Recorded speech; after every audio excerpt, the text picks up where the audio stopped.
The Palestinian and Jewsh unity group.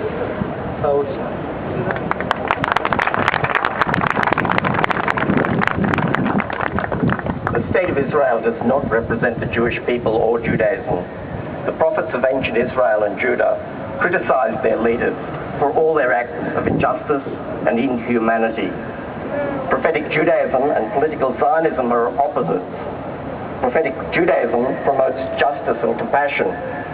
Political Zionism promotes the ethnic cleansing of non-Jews from the Holy Land, now unholy because of unjust and inhuman Zionist colonial project. The Zionist enterprise has always been a tool of aggressive, great power imperialism that tricked and trapped the Jews of Palestine into conflict with the majority of the people of Palestine immediately after Britain issued the Balfour Declaration. The Zionist organizations altered Palestine's demography after the Second World War by indoctrinating many victims of the Nazi Holocaust into believing a racist doctrine that anti-Semitism was an inevitable result of Jews and non-Jews living together. And the solution they offered to this so-called Jewish problem was to resettle them in Palestine. Zionists hijack the symbols of Judaism for their fascist ideology because it tricks both Jews and non-Jews into identifying Zionism with Judaism. But Zionist Israel represents Jewish fascist supremacy, not Judaism, and not the Jewish people or their religious symbols, which the Zionist state has appropriated as symbols of state, as symbols to put on tanks, rockets, and attack helicopters. Zionism claims, as the Nazis did, that anti-Semitism is inevitable if Jews live amongst non-Jews, because ethnic conflict is a natural consequence of what they claimed were incompatible races living together. Judaism, on the other hand, teaches that the long exile from the Holy Land is decreed by heaven until a messianic dream time when the whole world would be in peace and harmony. So Zionism is incompatible with Judaism and with its teaching of universal justice and compassion for the oppressed. The Jewish problem, the Gypsy problem, the mixed races problem, they all belong to an age of unscientific racial profiling, which should have come to an end when the Nazis were defeated and the Declaration of Human Rights was proclaimed. But so-called race or ethnic problems became a feature in ex-colonies of Germany, France, and Great Britain, and in the new state of Israel, where Arab citizens were governed by military law and Jewish citizens were governed by civilian law. In fact, there was never a race problem. The problem has always been a racist problem. And the solution is now, as it has always been, for there to be equal rights for all regardless of race or religion, for an education system that supports egalitarian and democratic values, and for a participatory economy not based on military industries in partnership with the United States, as Israel has. Millions of Jews left Europe to go to Palestine in 1945, 1946, 1947, encouraged by both the victors and the vanquished of World War II. They arrived in boatloads and were resettled on the properties and in the houses of people dispossessed by the confusion of British law replacing Ottoman law, as Fedayeen families, the tillers of the soil in Palestine, who for generations had paid tribute to absentee tax collectors in Turkey, were suddenly informed their land now belonged to the Jewish National Fund, a land procuring affiliate of the World Zionist Organization. This initial dispossession was followed by a catastrophic one in the 1948 war, when Plan Dalet was unleashed by the military forces of the Jewish settlement to ethnically cleanse the non-Jewish population of Palestine, as part of an unjust and inhuman project that continues to this day, and which conflicts with the core values of Judaism itself, universal justice and compassion for the oppressed.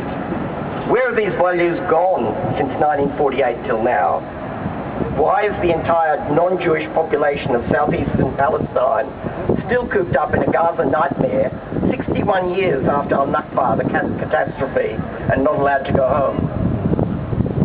British Labour Jewish MP Gerald Kaufman said yesterday in the House of Commons The present Israeli government ruthlessly and cynically exploit the continuing guilt amongst Gentiles over the slaughter of Jews in the Holocaust as justification for their murder of Palestinians.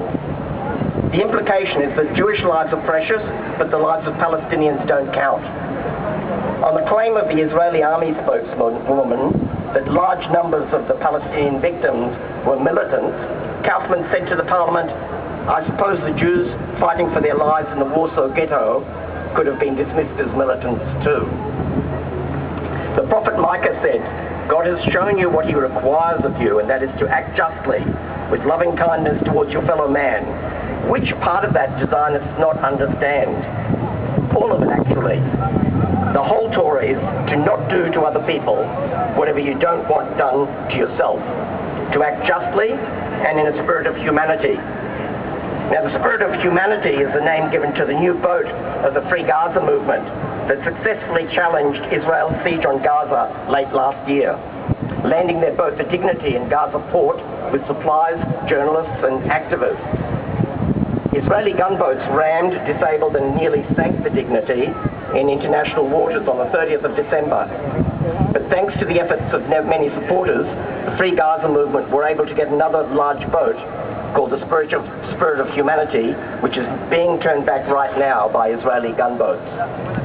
I wrote to my federal MP and asked him to demand that aid for the people of Gaza must be allowed to get through.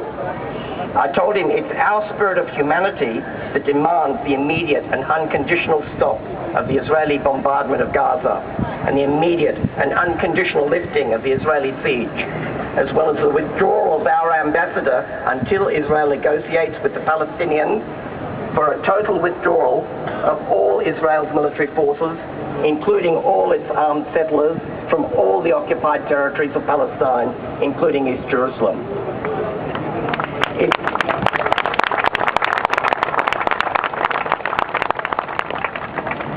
If the Israelis are offering less than this, then we can know that the two-state solution has always been a farce and a lie, and that their true aim is a century-old Zionist dream to wipe Palestine and all the Palestinians completely off the map of the Holy Land. If that's the case, then what future can Israel have?